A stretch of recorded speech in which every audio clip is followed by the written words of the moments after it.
Yeah, we haven't seen Austin Ekeler. Whenever you see Austin Ekeler, he's behind Christian McCaffrey. Last year, he was behind Jonathan Taylor, Derrick Henry. So we haven't really seen him at the top spot. But I know that the age is always a factor with the running back. Running backs once they get to age 30 season, that's whenever they start hitting their drop offs, and that's why a lot of fantasy guys like last year. I was talking about Travis Etienne. He had a really good season. Kenneth Walker. He had a Right. good season. Brees Hall was having a breakout season, even, and then he tore his ACL. So we really didn't get to really get the full picture of Brees Hall. But Austin Ekeler, there's just really no competition outside of him. You just got to look at the offense of the Chargers. Justin Herbert, I talked highly about him last year. He didn't really produce what I thought he was going to be. I thought that he was ultimately going to be the quarterback one. I had a lot of faith in the Chargers, but ultimately the Chargers failed a lot of expectations. But if you look at this offense, you got guys at the wide receiver, you got your big three. You got Quentin Well, Johnston. look at these receiving yards here. I mean, he's got Yeah. 596 And compared to all. that's really one of the main points I have him. He is just a receiving yardage, and he's really consistent. If the Chargers are inside the 5, he's going to get the ball. No one else is going to get him. They really don't have a guy after them. Whenever they're at the 1, I feel like Austin Ekeler is always scoring the touchdown. I feel like every year that I'm facing this guy, It's a every week problem. that I It's have a to real face him, problem. he's getting a touchdown. I feel like he's just very consistent. So I feel like this Chargers offense is going to evolve into I think that Justin Herbert, he's going to have a bounce back year. I just feel confident about this Chargers offense. It was an off year for them last year. I just don't see that happening. They're just too much talent. I think that Austin Ekeler, no competition. I know that he's getting, almost closer to his age 30 season, but I think that he still has got a lot of tank. So, I mean, I know that a lot of people have CMC as number 1, but I want to be different. So Austin Ekeler, he's very consistent. So that's my number 1 running back going into this season.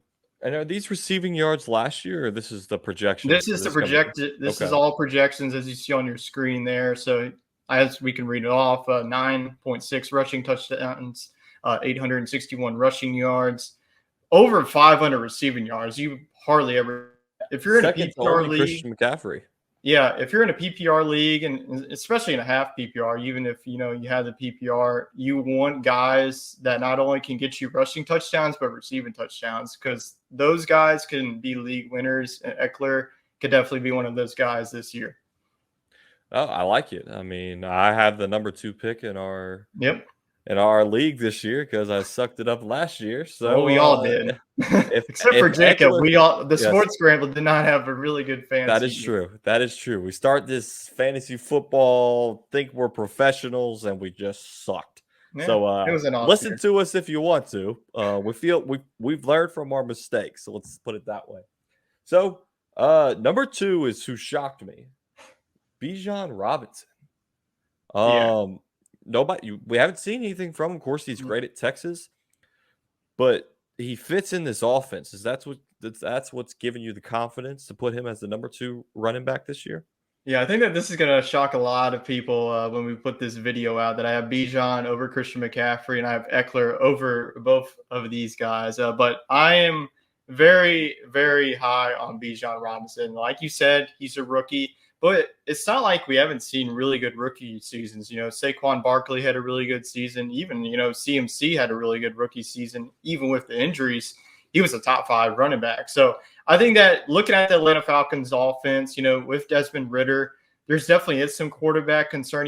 Desmond Ritter is no like Patrick Mahomes or anything. He's just going to be a game manager. So you're looking at the receiving core for the Falcons, it's pretty much Drake London, Kyle Pitts, and that's about it. So there's not can you really even count Kyle Pitts? Yeah, I mean... you can attest to that from last year. But if you really look at the past 2 years, I've drafted that fool. If you really look at the receiving core, it's just not a receiving core that's going to get a lot of touchdowns. We'll get to Drake London when we get to some of my breakout candidates. But if you look at the past 2 running backs, we've seen Cordell Patterson the past couple of years. We haven't even, before he was on the Atlanta Falcons, did we ever talk about him in fantasy? No. I think that's the Atlanta Falcons was. Yeah, I think it's the Atlanta Falcons system. They love to run the ball. Their head coach, insists that we are going to run the football.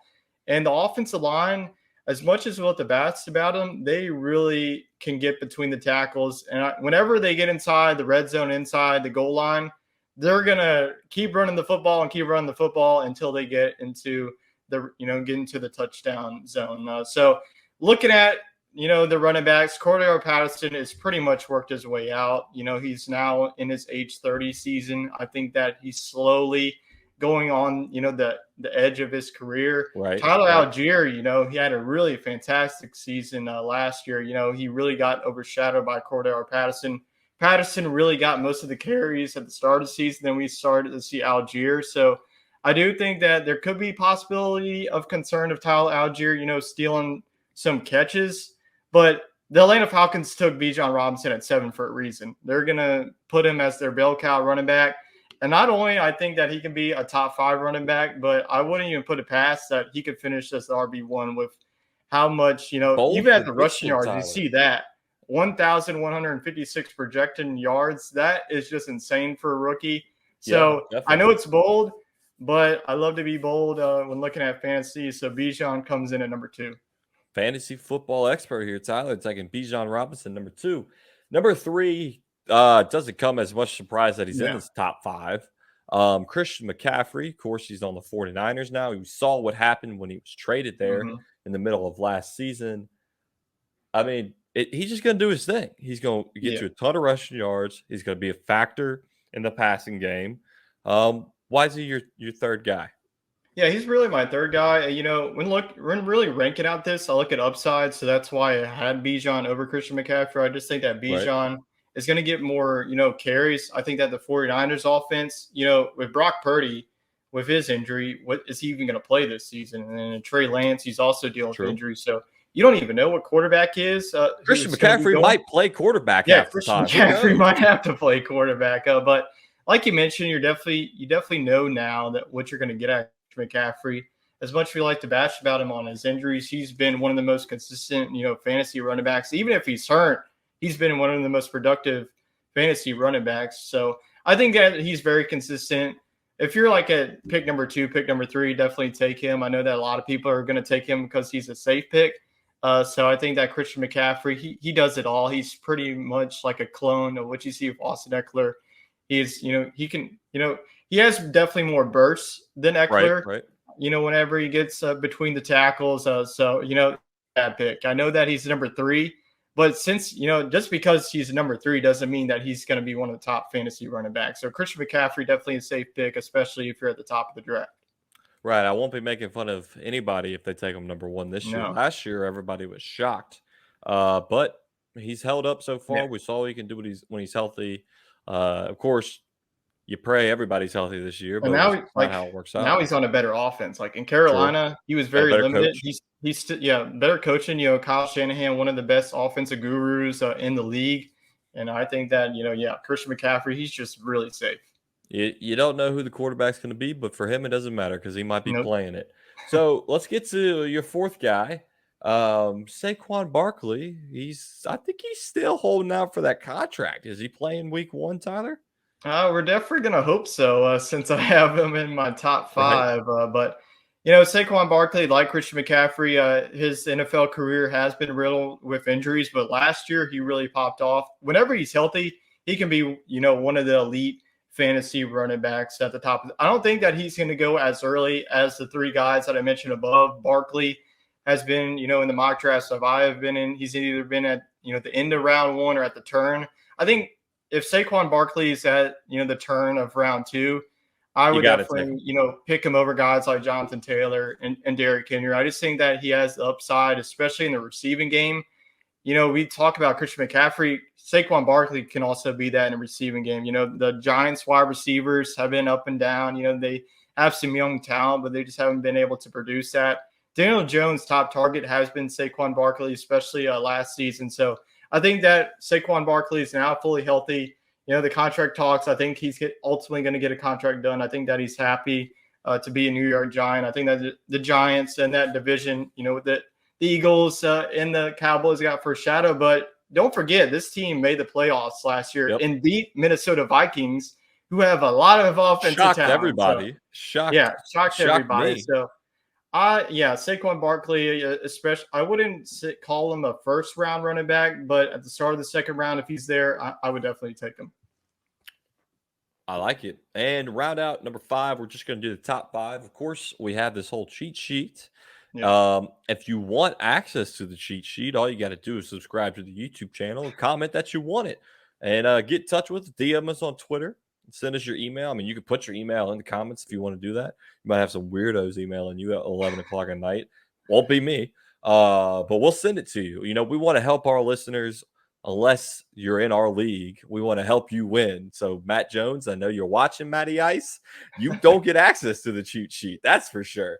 But rounding out number 5, someone who was kind of a shocker last year, Tony P, the big T, Tony Pollard. You know, he doesn't have his Ezekiel Elliott.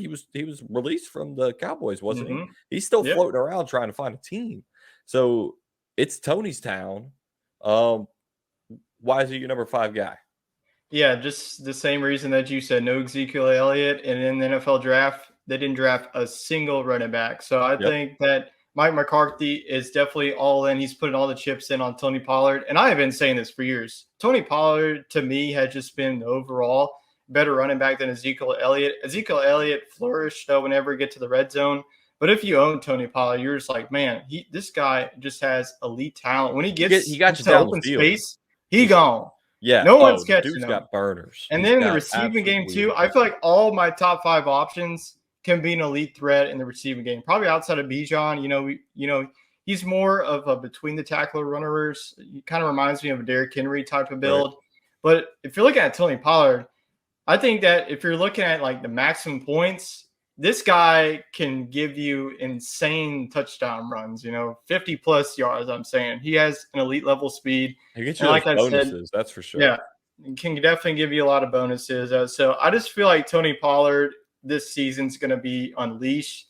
Now I know people are like, why do you have him over Derrick Henry? Well, Derrick Henry and the team. Have you seen the Titans' offense? They're not very good. They do rely on Henry a lot, but I think the workload has started to wear down on him. He's not who he was. Yeah, and Tony Pollard is very young. So I think that he's definitely in his prime compared to Derrick Henry. So I boosted over him. I'm not saying that Derrick Henry is a bad running back at all. He's he ain't no scrub. Don't say he's still King Henry for a reason. But arm you through the screen if he's if I'm looking at top 5, one upside, Tony Pollard just screams upside to me. So like you mentioned, no Zeke, feed me Tony.